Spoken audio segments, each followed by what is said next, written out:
How to stop laptop from turning off by itself when it's on idle. Hey everybody, today I'm going to show you guys how you can easily turn the feature off where your laptop automatically turns off when it's on idle mode.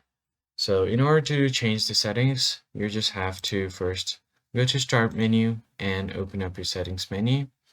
Go to System, then find Power and Battery. So currently on my setting, what you can do is click on Screen, Sleep, and Hibernate Timeouts.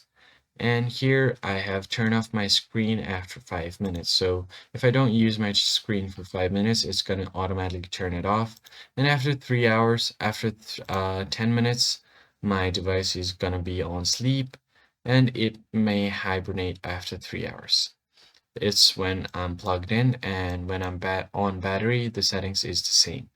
So you can choose the energy efficient sleep settings from here. So if you click on it, you can read through the article to see the optimized settings. The next thing you can do is go to power option, search for power option on your search bar and go to edit power plan. Now all you have to do here is do the same thing, change advanced power settings. And now on battery, the turn off hard disk is on 10 minutes, and when it's plugged in, it's on 20 minutes. You can change the settings from here as well. Click on Save Changes, and you're good to go. That's it for this video. If you found it helpful, be sure to like it and subscribe. I'll catch you on the next one.